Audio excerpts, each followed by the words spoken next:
تکالیف کا دور ہے یہ بڑا جلدی ختم ہونے والا ہے. اس کے بعد تمہاری رفتوں کا، تمہاری عظمتوں کا دور شروع ہوگا. اور میرے محبوب صلی اللہ تعالی وسلم کی معراج کے ذریعے سے تمہیں پیغام ہے کہ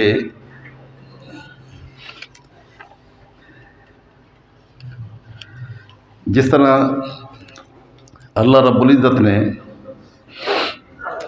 یہ ساری کائنات کو آپ کے دائرہ اختیار میں دیا ہے، تم بھی اگر میری محبوب کی غلامی کا حق ادا کرو گے تو اللہ تمہیں بھی اسی طرح عظمت عطا فرمائے گا. کوئی سوچ سکتا تھا کہ وہ نہتھے، کمزور، بے سر و سامان لوگ روم کو فتح کریں گے، ایران کو فتح کریں گے، کسریٰ کی سلطنت جو تھی اس کو فتح کریں گے. یہی وہ حیرت میں گم تھے کہ یہ کیا لوگ ہیں جو اس برس بے سر و سامانی کے عالم میں، عالم عرب سارا جو ہے نا وہ پانی کے چشموں پر وقت گزارتا تھا. جہاں کہیں پانی میسر آیا، پانی بھی نہیں تھا. جن کے پاس پانی نہ ہو اور وہ کائنات کی قیادت کریں، یہ سید الانبیاء صلی اللہ علیہ وسلم کے معراج مبارک کے معجزے کا صدقہ تھا. تو یہ پیغام دیا آقا علیہ الصلوۃ والسلام کے اس معراج کے ذریعے سے، اور پیغام بھی اس وقت دیا جب بے سر و سامان اور بے سر و سامانی کا اتنا منظر نظر آ رہا تھا. اور یہی پہچان بنی یہ کمزور صورت منافقوں اور مخلص مومنوں کی پہچان کی. جب سید الانبیاء نے صلی اللہ تعالی وسلم نے جنگ احزاب میں وہ جو پتھر آیا تھا تو کوئی اس کو توڑ نہیں سکتا تھا، میرے آقا نے ایک کدال ماری تو ایک حصہ اس کا ٹوٹ گیا، تو آپ نے فرمایا کہ روم فتح ہو گیا. اور دوسرا ٹکڑا جب جدا ہوا تو فرمایا کسریٰ فتح، ایران فتح ہو گیا. تیسرے پر فرمایا کہ یمن فتح ہو گیا. تو منافقین کے سردار عبداللہ ابن ابی نے کہا کہ ہم منافق لوگ ہیں، ظاہراً اور ہیں باطناً اور ہیں، ہمارا پتہ نہیں ہے، اور یمن، روم اور ایران کے فتح کی خوشخبریاں سنائی جا رہی. تو جیسے وہ پہچان اس کے ذریعے سے مومنین اپنوں اور بیگانوں کی پہچان کروائی، اس معراج کے سفر کے ذریعے سے بھی اپنوں اور بیگانوں کی پہچان کروائی. اب بیگانوں نے کیا کہا کہ یہ بھلا کیسے ہو سکتا ہے کہ کوئی آدمی رات کے حصے میں یہاں سے مسجد اقصیٰ تک گیا ہو پھر واپس بھی آیا ہو. اس آیت میں تو صرف اتنا سارا ہی ذکر تھا، اس سے آگے کی بات کا تذکرہ نہیں تھا. تو ابو جہل دوڑا پھرتا تھا، صدیق اکبر کے پاس بھی گیا کہ اب بھی یہ دعویٰ ہو گیا ہے. تو غیروں کا امتحان اور آزمائش اس کے ذریعے سے اور اپنوں کی پہچان اس کے ذریعے سے ہوئی. غیروں نے کہا یہ کیسے ہو سکتا ہے، اور صدیق نے کہا کہ یہ کہا کس نے ہے. ابو جہل دوڑا پھرتا ہے کہ بھئی اب تو اس بندے نے یہ دعویٰ کر دیا ہے، ٹھیک ہے، تو یہ ماننے والی بات ہے. تو کوئی عقل ماننے کے لیے تیار نہیں تھی. جب صدیق اکبر کے پاس آئے تو پوچھا کہ کیا ایسا ہو سکتا ہے؟ آپ نے فرمایا کہ کہا کس نے ہے؟ تو اس نے کہا کہ آپ کے نبی نے یہ دعویٰ کیا ہے. تو آپ نے فرمایا اللہ کی عزت کی قسم، میرے نبی نے صرف مسجد حرام سے مسجد اقصی تک کی بات کی ہے، اگر آپ اس سے آگے کی بات کریں کہ میں آسمانوں کو چیرتا ہوا اوپر گیا اور پھر آسمانوں کی وسعتوں کو کراس کر کے اپنے رب کی ذات سے ملاقات کی، تو میں اس کو بھی سچ مانوں۔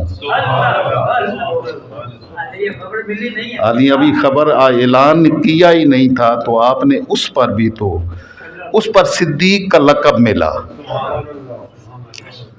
تو اپنوں اور بیگانوں کی پہچان ہی یہی ہوتی ہے کہ سبحان کے پہچاننے والے کون ہیں۔ اللہ نے سبحان کہا، سبحان کا مطلب ہے تنزیہ عن کل شے، ہر قسم کے نقص سے پاک ذات کو سبحان کہتے ہیں۔ تو مالک الملک نے یہ پہلے یہ اعلان کیا کہ بات جاننے آنے کی نہیں ہے، بلکہ اعلان جاننے والے کے ذریعے سے نہیں کروایا ہے کہ لوگ اس پر باتیں کریں گے، اعلان ہم کریں گے تاکہ اگر کسی کو کوئی بات کرنی ہو تو میرے محبوب کی طرف انگلی نہ اٹھائے، ہماری طرف انگلی اٹھائے کہ جاننے والا جا سکتا ہے یا نہیں جا سکتا، اس کو چھوڑیں، لے جانے والے کی بات کریں کہ وہ لے جا سکتا ہے یا نہیں لے جا سکتا ہے۔ تو ماننے والوں اور منافقوں کی ہی تو یہ ساری پہچان تھی۔ تو گویا اس کے ذریعے سے جہاں منافقین اور اپنوں کی اور کافروں کی پہچان کروائی مالک الملک نے، وہاں امت مسلمہ کے لیے پیغام تھا کہ اس نے اپنی قدرت اور اپنی کبریائی کے جیسے مشاہدے کروائے، یہ اہل اسلام کے یہ ستم رسیدہ مومنین کو بھی مالک الملک اسی طرح بلندیاں عطا فرمائے گا جیسے اپنے محبوب کو عطا فرمائی۔ اور جب آقا علیہ الصلوۃ والسلام لامکان کی رفتوں میں گئے تو وہاں مالک نے اپنے محبوب صلی اللہ تعالی وسلم کو جتنی عظمتوں سے نوازا، ان کی تفصیل بیان نہیں ہوئی، اس کو صرف ایک آیت کے ذریعے سے بیان کر دیا، فَأَوْحَىٰ إِلَىٰ عَبْدِهِ مَا أَوْحَىٰ، اللہ نے اپنے محبوب کی طرف وحی کی جو وحی کی۔ یہ الف لام میم، یہ حروف مقطعات قرآن مقدس میں ہیں۔ ہر مفسر نے لکھا کہ یہ اللہ اور اس کے رسول صلی اللہ علیہ وسلم کے درمیان راز ہے، یا اللہ جانے یا اس کا محبوب جانے۔ تو اسی طرح بہت سارے وہاں راز و نیاز کی ساری باتیں ہوئیں، وہ ہمارے ساتھ نہیں تعلق رکھتی تھی۔ تو جب وہاں سے واپسی ہوئی تو اللہ رب العزت کی بارگاہ نے سے آپ کو تو عظمتیں اور رفتیں کمال اور عطا ہوئیں صحیح، اللہ رب العزت نے اپنے محبوب کے صدقے میں، میرے محبوب نے وہاں ان رفتوں میں بھی اپنی امت کو ہمیں نہیں بلایا۔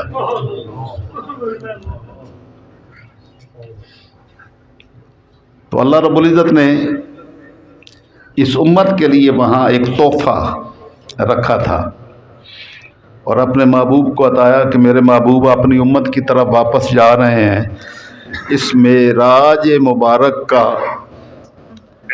ایک تحفہ اپنی امت کے لیے بھی لے جائیں۔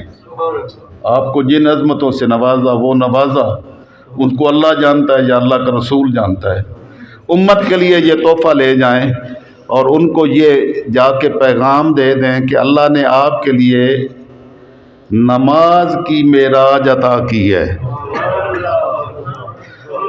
اور آقا علیہ السلام نے آ کے اعلان کیا، الصلاۃ معراج المومنین، نماز جو ہے یہ مومنین کی معراج ہے۔ اور اللہ نے پیغام دیا کہ میرے محبوب صلی اللہ علیہ وسلم جو ہم نے عظمتیں آپ کو لامکان کی رفتوں میں بلا کے دی ہیں، آپ کی امت کے افراد جب سجدے میں اپنی جبین نیاز کو رکھ کر سبحان ربی الاعلیٰ کہیں گے تو ہم ان کو معراج کی لذتیں وہاں سجدے کی حالت میں عطا کر دیں۔ نعرہ تکبیر، اس کا پرتو عطا فرمائیں گے۔ تو مومن کی معراج سجدے کی حالت میں ہے، اور معراج کی رات میرے مالک صلی اللہ تعالی وسلم نے ہمارے لیے سید الانبیاء کی معراج کا تحفہ اس نماز کی صورت میں عطا کیا، اور یہ ساتھ پیغام دیا کہ جو میرے محبوب کے غلام ہوں گے ان کو ہم عظمتیں عطا کریں گے، دنیا ان کے سپر طاقتیں ان کے قدموں میں ہوں گی، لیکن اتنی عظمتوں پہ جا کے کہیں متکبر نہ ہو جانا کہ تم اپنے آپ کو بھول جاؤ اور تمہیں یاد ہی نہ رہے کہ تم میرے محبوب کے غلام اور میرے بندے ہو۔ اس لیے بآتینہ موسیٰ الکتاب وجعلناہ ھدی لبنی اسرائیل، اس کے بعد بنی اسرائیل کا اگلی آیت میں تذکرہ کیا کہ ہم نے بنی اسرائیل کو بھی عظمتیں عطا کی، لیکن وہ اپنی آنکھوں سے فرعون مصر کو، فرعون کو غرق ہوتے دیکھ کر بھی میرے نبی کی پہچان پھر بھی نہ کر سکے۔ تو کہیں تمہیں بھی جب ہم قیصر و کسریٰ کے مالک بنائیں گے اور یہ ساری فتوحات تمہارے قدموں میں ہوں گی تو کہیں اپنا آپ بھول نہ جانا، بلکہ سجدے میں سر رکھے رکھنا اور اپنی بندگی کو مت چھوڑنا۔ عروج آئیں گے، آزمائشیں آئی ہیں تو عروج آئیں گے۔ ان مع العسر یسرا، ان مع العسر یسرا، تنگی کے بعد آسانی آتی ہے اور تنگی کے بعد آسانی آتی ہے۔ تو یہ آسانیاں آئیں گی، لیکن آسانیوں میں اپنے رب کو بھلا نہیں دینا، بلکہ میرے محبوب یہ لے جائیں ہم نے 50 نمازیں آپ کی امت کے لیے رکھی ہوئی ہیں۔ تو موسیٰ علیہ السلام نے جب التجا کی کہ یا رسول اللہ یہ آپ کی امت اتنی نمازیں نہیں پڑھ سکے گی، تو وہاں سے آتے جاتے 5 رہ گئیں، تو رب ذوالجلال نے فرمایا میرے محبوب آپ کی امت پڑھے گی 5، ہم 50 شمار کریں گے۔ تو یہ ضابطہ بنا دیا امت کے لیے۔ امت کے لیے جو ضابطہ یہ ہے کہ جو ایک پڑھتا ہے وہ 10 شمار ہوتی ہیں۔ تو میں نے آپ کو ایک جملہ یاد کروایا تھا کہ اللہ رب العزت مومنین کے ساتھ عدل نہیں کرتا، فضل و احسان کرتا ہے۔ غیروں کے ساتھ عدل کرتا ہے، اپنوں کے ساتھ فضل و احسان کرتا ہے۔ تو یہ معراج النبی صلی اللہ تعالی وسلم یہ وہ دروازہ ہے جس کے ذریعے سے حضور صلی اللہ علیہ وسلم کی امت کو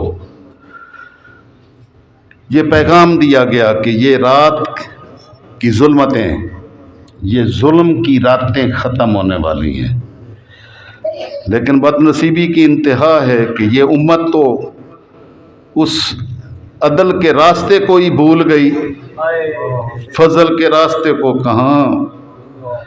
یہی شب معراج النبی صلی اللہ تعالی وسلم تھی، اور یہ امت پتہ نہیں کن کرتوتوں میں گم تھی۔ یہ یاد ہی نہیں رہا تھا کہ ہم نے مالک کی بارگاہ میں بالآخر جانا ہے اور وہاں حساب کتاب بھی دینا ہے۔ معراج النبی صلی اللہ تعالی وسلم کا پیغام تھا، کاش ہمیں یاد ہوتا۔ اگر ہم یہ امت اس پیغام کو یاد رکھے گی تو یہ وہ یاد کروائے گی کہ وہ بے آسرا لوگوں کو، ستم رسیدہ لوگوں کو ہم اپنے محبوب کے صدقے میں وہاں سے اٹھا کے ان رفتوں بلندیوں تک پہنچا کہ تمہیں دکھا رہے تھے، پیغام دے رہے تھے کہ تم اگر میرے نبی کے راستے پر چلو گے تو ہم یوں بڑی بڑی سلطنتوں کو اور سپر پاورز کو تمہارے قدموں میں لا کر ڈھیر کریں گے۔ تو اللہ رب العزت کی محبوب صلی اللہ تعالی وسلم کی ان عظمتوں کا پیغام تھا آپ صلی اللہ تعالی وسلم کی امت کے ہر فرد کے لیے کہ اللہ دیکھ رہا ہے اور وہ اپنوں کو ضائع کبھی نہیں ہونے دیتا۔ جو بھی اس کے راستے پر چلتا ہے اس کو مالک الملک عظمتوں سے نوازتا ہے، تمہیں بھی نوازے گا۔ اس پیغام کے ساتھ ہر فرد کو اپنے من میں یہ یقین رکھنا چاہیے کہ اس راستے کے چلنے والے مسافر کبھی بھی راستے میں گم نہیں ہوتے، ضرور منزل سے آشنا ہوتے ہیں۔ وما علینا الا البلاغ۔